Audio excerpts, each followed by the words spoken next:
This summer, I spent some time in Serbia with my family, and we had a wonderful time baking pies with grandma, visiting a knitting museum, and taking a traditional weaving class. And I thought it might be fun to share some of these adventures with you. To start things off, we went to my 90-year-old grandma's house to make one of my all-time favorite recipes, sour cherry pie. Sour cherries, or visnja in Serbian, are a specific kind of cherry with a really rich, sour flavor that I absolutely adore. The thing is, I can't find these cherries that easily in the States, so whenever I come to visit, my grandma always makes me this pie because she knows it's my favorite. And this time, we made it together, which was just so special. To start, we combined eggs, sugar, oil, yogurt, vanilla, cream of wheat, and baking powder in a big mixing bowl.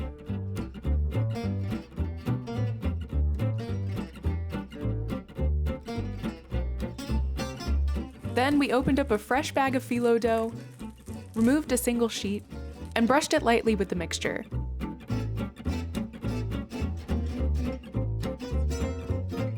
Then we layered another piece on top and brushed it with the mixture again, and then repeated this to end up with a layer that's 3 phyllo sheets thick. We then grabbed 2 big handfuls of fruit and arranged them in a row at the bottom of the phyllo sheets, and then sprinkled them with 1 heaping tablespoon of sugar. Then we wrapped up the whole thing like a burrito, and we repeated these steps until we were all out of fruit.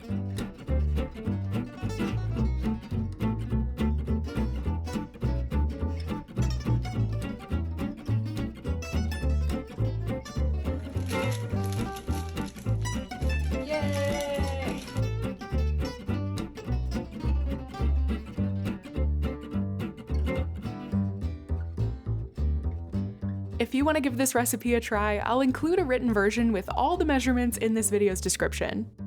If you don't have sour cherries available, you can use literally any fruit you'd like, and it always turns out amazingly. We actually ended up running out of cherries after making a few pies, so we decided to switch to plums to use up the rest of our dough and mixtures.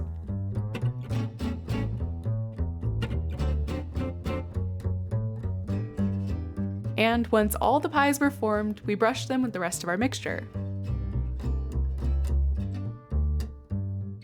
Then we popped them in the oven, watched some tennis to pass the time, and soon enough the pies were done. Ta-da! Again. Ta-da! Ta-da! This recipe is so simple but so effective. The phyllo is light and flaky, and it really lets the flavor of my all-time favorite fruit shine. And I'm really glad I got to have a masterclass from my grandma. The next day, my mom and I boarded a bus to a nearby town for a few days of adventuring.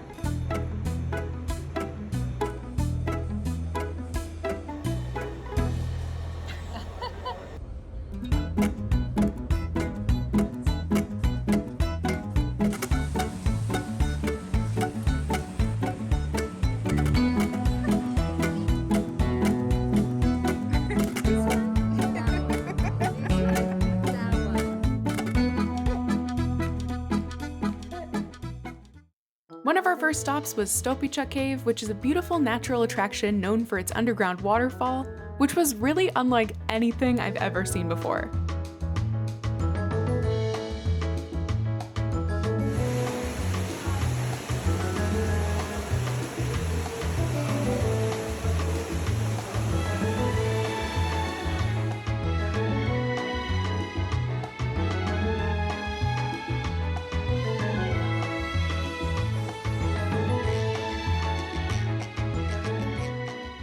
Then we headed over to Sirogojno, which is famous for Sirogojno style knitting, and it has a little museum all about its history.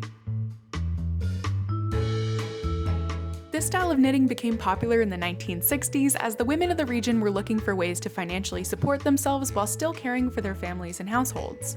With the creative leadership of Dobrica Smiljanić, the women of Sirogojno joined together to create a knitwear brand that combines both modern and traditional aesthetics with imported Icelandic wools.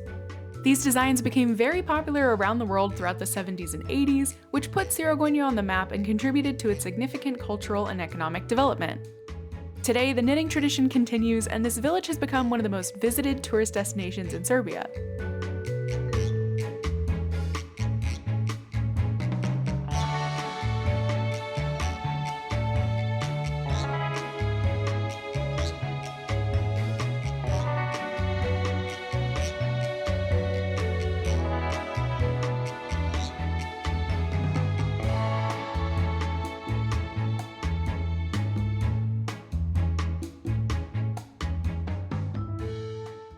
After we learned all about the company's history, we of course had to explore the shop, which was especially fun because every single piece was truly a work of art.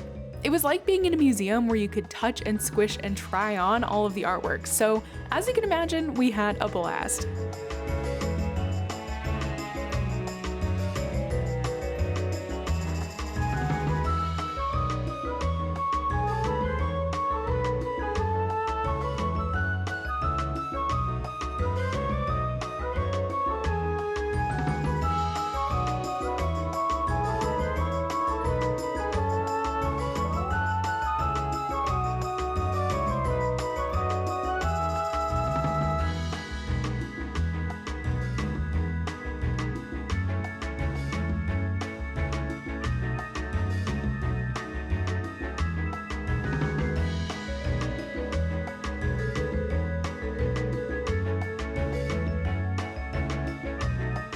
My mom got this beautiful sweater.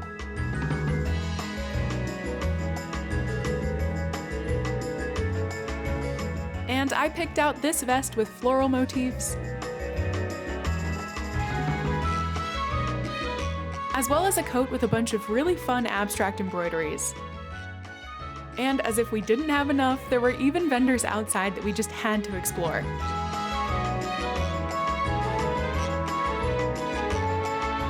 And I got this gorgeous colorwork sweater. It was a beautiful textile-rich day.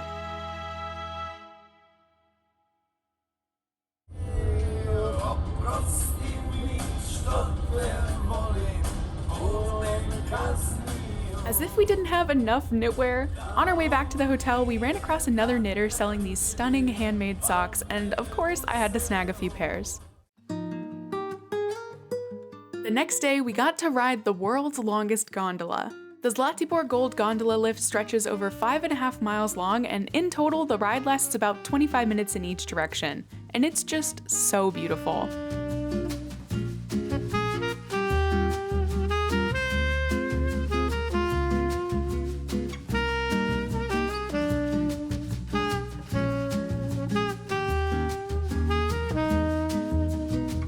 I'd love to come back someday in the wintertime because I'm sure it's even more stunning when all the slopes are covered in snow.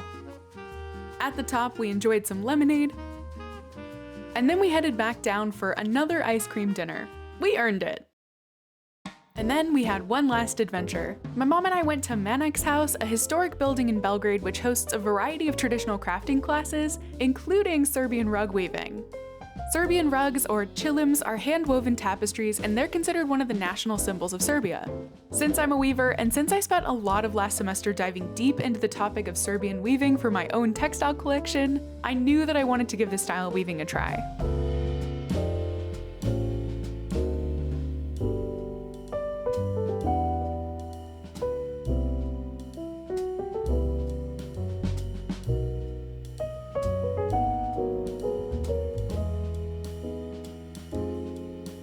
To start the class, our teacher drew up a totally random design to serve as a sampler, so it's pretty crazy looking, but each shape is intended to teach me a different weaving technique.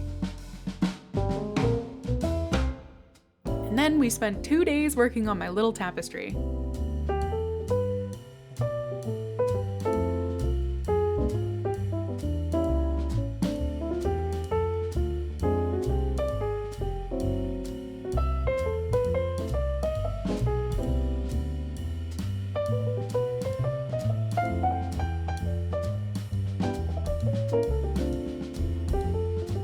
I honestly wasn't sure if I was gonna like this style of weaving. I was obviously super interested in it for cultural reasons and I really wanted to give it a try, but I didn't know if I'd actually have the patience for such meticulous handiwork.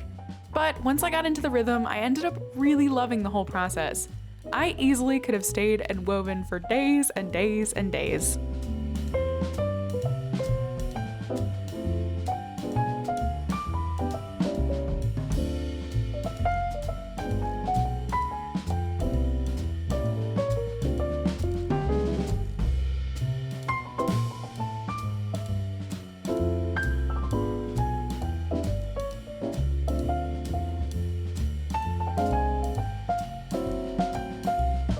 And here's how my little sampler turned out. We cut it off the loom and then explored decorative ways to tie up the fringes. I totally fell in love with this sample that was on the wall where the fringes were wrapped with yarn and they were all short and cute, so we learned how to do that technique. I still need to wrap up the rest of my fringes, but for now, my little sample is done.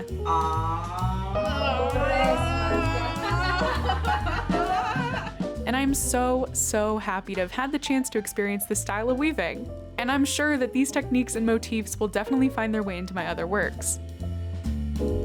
Thank you so much for joining me on this Serbian adventure. I thought that it might be fun to take you along with me as I learn more about my own culture and its traditions, and I hope you enjoyed getting a glimpse into this part of the world. If you want to learn more about anything that I shared here, I'll leave links in this video's description. And feel free to check out some of my other Serbian-themed videos. And I will see you in my next video. Bye!